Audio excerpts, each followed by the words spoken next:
Donald Trump's upcoming immigration policies have a lot of immigrants very afraid of what their future might look like. I've recently consulted with dozens of people who've been here for many years, like 10, 20, sometimes 30 years, who are considering applying for certain immigration applications to try to protect themselves or shield themselves from deportation during the next 4 years. The purpose of this video is to discourage some people from applying for programs that they might not be eligible for because they've heard that it might help protect them during the next 4 years. There are two programs that I've heard other legal service providers, some of whom are not attorneys, recommend clients apply for to help protect themselves over the next 4 years. One of these is Asylum. Asylum is a defense from deportation that you can apply for if you've entered the US within the last year. You can also apply for it if you're not currently being deported. It's called an affirmative asylum application. Some people like applying for asylum because the processing times are so long. And while you're waiting those 8 to 10 years for an interview, you can apply for employment authorization and get a federal work permit ID card and a social security card. But the problem with this option is that eventually your asylum application is very likely to get denied. And then your case is going to get referred to immigration court to begin your deportation proceedings. And when that happens, if the policies are not favorable, you can actually end up getting deported from the United States. So it's a very risky option. And I've seen a lot of service providers offer this as more of a money grab where they just want to drum up business and they recommend that people apply for asylum. I've even seen attorneys disciplined for doing this because it's arguably unethical in some circumstances. A question I commonly hear is, yeah, I get everything you just said, but if I actually apply for asylum, will I be protected over the next 4 years? Because that's all I'm worried about right now. And the answer is maybe. So last time Trump was president, a weak or frivolous asylum application right now is probably a really bad idea. The government knows that a lot of people are submitting weak or frivolous asylum applications and taking advantage of this process to get a temporary employment authorization. The backlogs in some parts of the United States are so long, people know that they're very long, they just want to get a work permit and get some temporary protection while they have that employment authorization card. So once in a while, including the last time that Trump was president, a policy is enacted where if you apply for asylum, within 1 year, they will schedule your interview and then very swiftly refer you to immigration court to begin your deportation proceedings.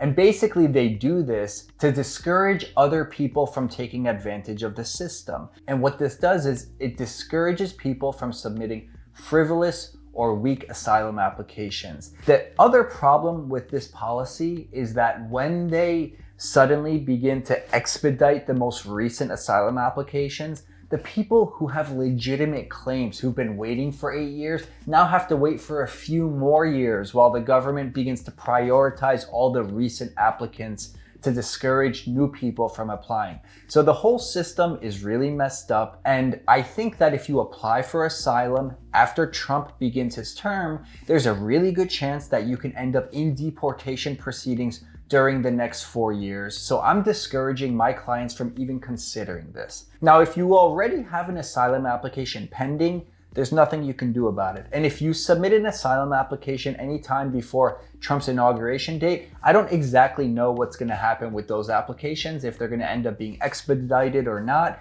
My guess is that they won't be, but it's purely a guess. I don't actually know what will happen with those asylum applications. Another thing that I discourage people from applying for if you're not eligible is a VAWA application. VAWA stands for Violence Against Women Act, but it's not just designed to protect women. It's designed to protect anyone who has been the victim of abuse by their spouse or somebody similarly situated to a spouse.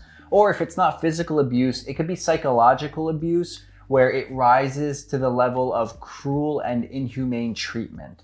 If you've been victimized or abused by your spouse who's a US citizen or sometimes a permanent resident, you can become eligible for permanent residence even if your spouse doesn't want to be a part of the immigration process and help you become a permanent resident. You can even do it if you're no longer living with your spouse. So that's the general overview, very general overview. But the problem is, I see people recommending that others apply for VAWA even when they haven't been the victim of abuse. It's kind of the new thing that some service providers are doing to help people submit frivolous applications. And if you aren't actually the victim of abuse or cruel and inhumane treatment by a spouse or someone similarly situated, you should definitely not submit a VAWA application. Yes, it is true that you can temporarily receive employment authorization, but it's temporary. And when your application eventually gets denied, you can very well end up in deportation proceedings.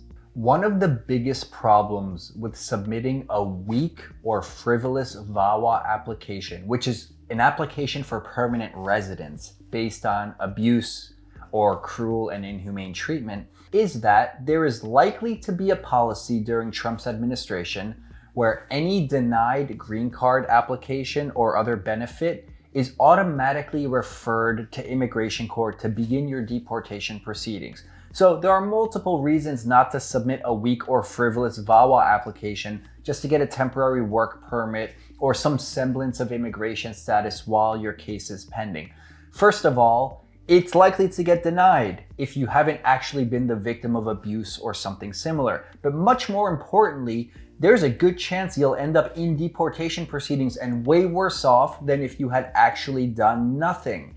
If Trump's policy from his last presidency is reinstated, and that policy is any green card application that gets denied will get referred to immigration court to begin deportation proceedings. Now, I know I'm gonna get a lot of people in the comments who say, oh, you're just speculating about what's gonna happen. And yes, that's true. I am speculating about what's going to happen, but that actually happened last time. And based on everything that Trump has said, he's likely to reinstate his policies from the last administration and even beef them up this time around.